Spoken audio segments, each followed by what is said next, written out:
রাধে রাধে।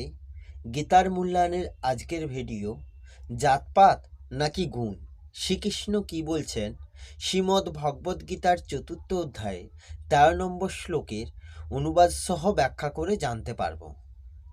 ১৩ নম্বর শ্লোক সংস্কৃতে বলা হয়েছে, চাতুর্বর্ণং ময়া সৃষ্টং গুণকর্ম বিভাগশ তস্য কর্তারমপি মাং বিদ্ধ কর্তারম অব্যয়ম।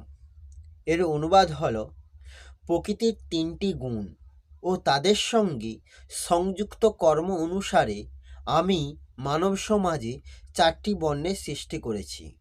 আমি এই পথার স্রষ্টা হলেও আমাকে অকর্তা এবং অব্যয় বলেই জানবেন।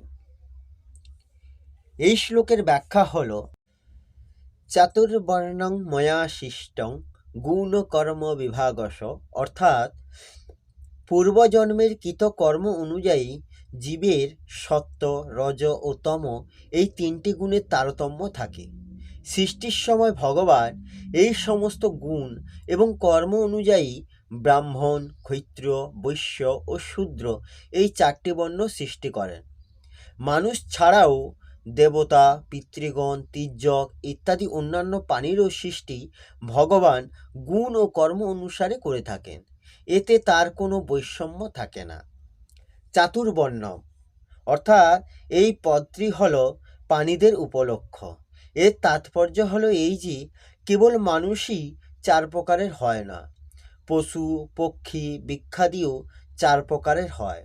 যেমন পক্ষীকুলে পায়রা হলো ব্রাহ্মণ, বাজ ইত্যাদি হলো ক্ষত্রিয়, চিল ইত্যাদি হলো বৈশ্য এবং কাক ইত্যাদি হলো শূদ্র।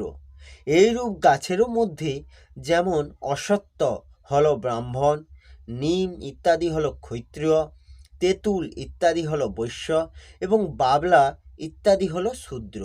কিন্তু এই স্থানে চাতুর্বর্ণম পদটির দ্বারা বিশেষভাবে মানুষেরই কথা বলা হয়েছে, কারণ বর্ণ বিভাগের বিষয়টি মানুষ বুঝতে পারে এবং সেই অনুযায়ী কাজ করতে পারে।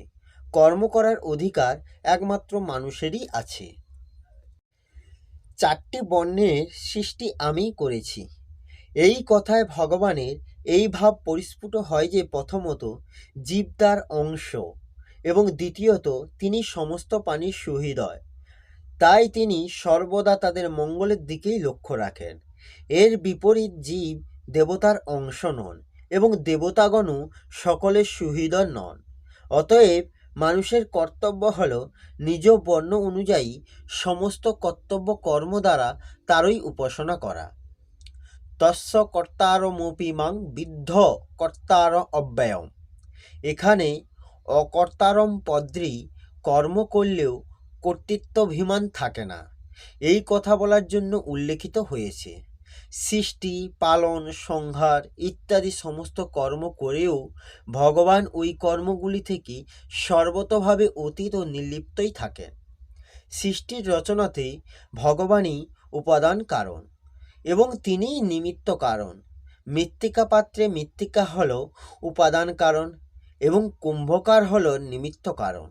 মৃত্তিকা পাত্র নির্মাণ করতে মৃত্তিকা ব্যয় খরচ হয় এবং সেটির নির্মাণে কুম্ভকারের শক্তি ব্যয়িত হয়।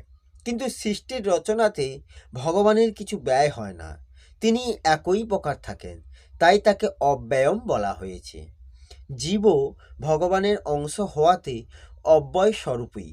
বিচার করতে হবে যে শরীরাদি সমস্ত বস্তু জগৎ সংসারের এবং জগৎ থেকেই আহরিত।